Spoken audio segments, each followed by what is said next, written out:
ನಮಸ್ತೆ ಗೆಳೆಯರೇ. ಜಸ್ಟ್ 23 ವರ್ಷದ ಬಿಸಿ ರಕ್ತದ ಯುವಕ. ಎದುರಾಳಿ ಯಾರು ಗೊತ್ತಾ? ರಾಜ್ಯದ ಘಟಾನುಘಟಿ ನಾಯಕ, ಮುಂದೊಂದಿನ ದೇಶದ ಪ್ರಧಾನಿಯಾದ HD ದೇವೇಗೌಡರು. ಅಂದು ಅಖಾಡಕ್ಕಿಳಿದ ಆ ಸಾಮಾನ್ಯ ವಿದ್ಯಾರ್ಥಿ ನಾಯಕ ಇಂದು ನಾಡಿನ ಮುಖ್ಯಮಂತ್ರಿ ಕುರ್ಚಿಯವರೆಗೆ ಬೆಳೆದು ನಿಂತಿದ್ದಾರೆ.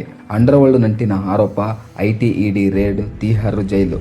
ಆದರೆ ಯಾವುದಕ್ಕೂ ಮಣಿಯದ ಕನಕಪುರ ಬಂಡೆ DK ಶಿವಕುಮಾರ್ CM ಆದ ಕತೆ ಸಿನಿಮಾಗೂ ಮೀರಿದ ರೋಚಕ ಕತೆ ಹೊಂದಿದೆ. ಹಾಗಿದ್ರೆ DKಶಿ ಹಿನ್ನೆಲೆ ಏನು? ರಾಜಕೀಯದಲ್ಲಿ ಅವರು ಬೆಳೆದಿದ್ದೇಗೆ? ಅವರ ಮೇಲಿರುವ ಆರೋಪಗಳೇನು? ಈ ಬಗ್ಗೆ ಹೇಳ್ತೀವಿ. ನೀವಿನ್ನೂ ನಮ್ಮ ಚಾನಲನ್ನು ಸಬ್ಸ್ಕ್ರೈಬ್ ಮಾಡಿಕೊಳ್ಳದಿದ್ದರೆ ದಯವಿಟ್ಟು ಈ ಕೂಡಲೇ ನಮ್ಮ ಚಾನಲನ್ನು ಸಬ್ಸ್ಕ್ರೈಬ್ ಮಾಡಿ ಪ್ರೋತ್ಸಾಹಿಸಿ. ಹಾಗೆ ಈ ವಿಡಿಯೋಗೊಂದು ಲೈಕ್ ಮಾಡಿ. DK ಶಿವಕುಮಾರ್ ಹುಟ್ಟಿದ್ದು 1962 ಮೇ 15ರಂದು. ರಾಮನಗರ ಜಿಲ್ಲೆಯ ದೊಡ್ಡಾಲಹಳ್ಳಿ ಇವರ ಊರು. ತಂದೆ ಕೆಂಪೇಗೌಡ, ತಾಯಿ ಗೌರಮ್ಮ.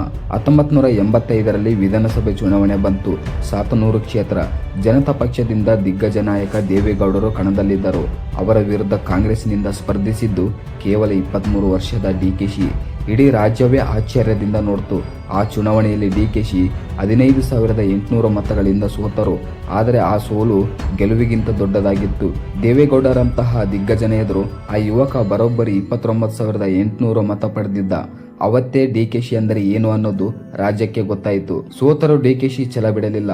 1989ರಲ್ಲಿ ಅದೇ ಕ್ಷೇತ್ರದಲ್ಲಿ ಮತ್ತೆ ಸ್ಪರ್ಧೆ ಮಾಡಿದರು.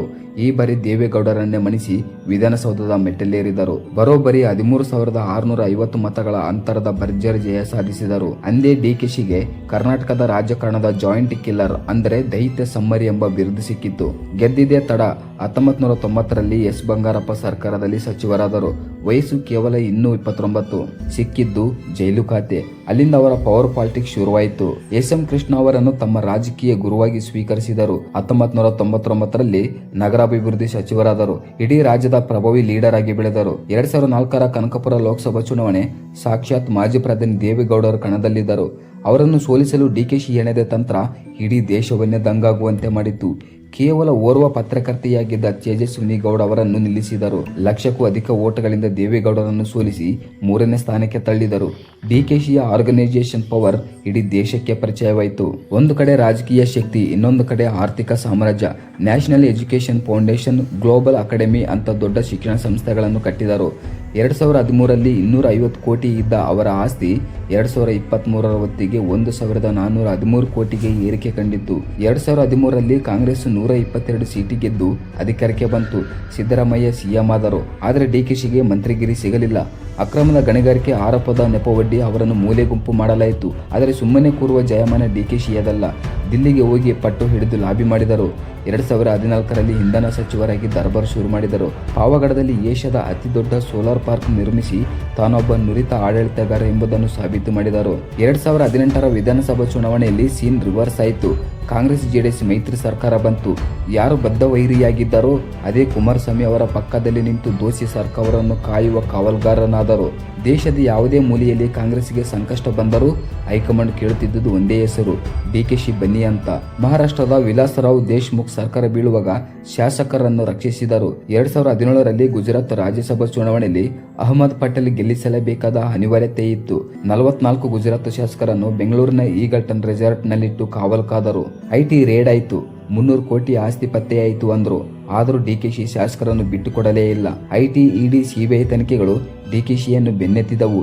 ತೀವ್ರ ವಿಚಾರಣೆ, ಮಾನಸಿಕ ಒತ್ತಡ. ಕೊನೆಗೂ ಸೆಪ್ಟೆಂಬರ್ 3, 2019ರಂದು ED DKಶಿಯನ್ನು ಅರೆಸ್ಟ್ ಮಾಡೇ ಬಿಡ್ತು. ಬರೋಬ್ಬರಿ 50 ದಿನ ದೆಹಲಿಯ ತಿಹಾರ್ ಜೈಲುವಾಸ. DKಶಿ ರಾಜಕೀಯ ಕತೆ ಮುಗಿಯಿತು. ಇನ್ನು ಮುಂದೆ ರಾಜಕೀಯ ಸನ್ಯಾಸ ಎಂದೇ ಎಲ್ಲರೂ ಅಂದುಕೊಂಡರು. ಆದರೆ ಅಕ್ಟೋಬರ್ನಲ್ಲಿ ಬೇಲ್ ಪಡೆದು ಹೊರಬಂದರು. ವಿಮಾನ ನಿಲ್ದಾಣದಲ್ಲೇ ಕಣ್ಣೀರು ಹಾಕುತ್ತಾ ಐ ಆಮ್ ಬ್ಯಾಕ್ ಎಂದರು. ಆ ಕಣ್ಣೀರು ಅವರ ರಾಜಕೀಯ ಬಲವನ್ನು ಮತ್ತಷ್ಟು ಹೆಚ್ಚಿಸಿತು. ಕಾಂಗ್ರೆಸ್ ಹೈಕಮಾಂಡ್ ತಕ್ಷಣವೇ ಅವರನ್ನು KPCC ಅಧ್ಯಕ್ಷರನ್ನಾಗಿ ನೇಮಕ ಮಾಡಿತ್ತು. ಹಗಲಿರುಳು ಕಷ್ಟಪಟ್ಟು ಪಕ್ಷ ಸಂಘಟಿಸಿದರು. 2023ರ ವಿಧಾನಸಭಾ ಚುನಾವಣೆಯಲ್ಲಿ ಕಾಂಗ್ರೆಸ್ 135 ಸ್ಥಾನ ಗೆಲ್ಲುವಲ್ಲಿ DKಶಿ ಅವರ ಬೆವರು ಮತ್ತು ತಂತ್ರಗಾರಿಕೆ ಕೆಲಸ ಮಾಡಿತ್ತು. ಆಗ DCM ಪಟ್ಟಕ್ಕೆ ಒಪ್ಪಿಕೊಂಡಿದ್ದ ಅವರು ಈಗ 3 ವರ್ಷಗಳ ಕಾಯುವಿಕೆಯ ನಂತರ ಅಂತಿಮವಾಗಿ ಮುಖ್ಯಮಂತ್ರಿ ಕುರ್ಚಿ ಏರಿದ್ದಾರೆ.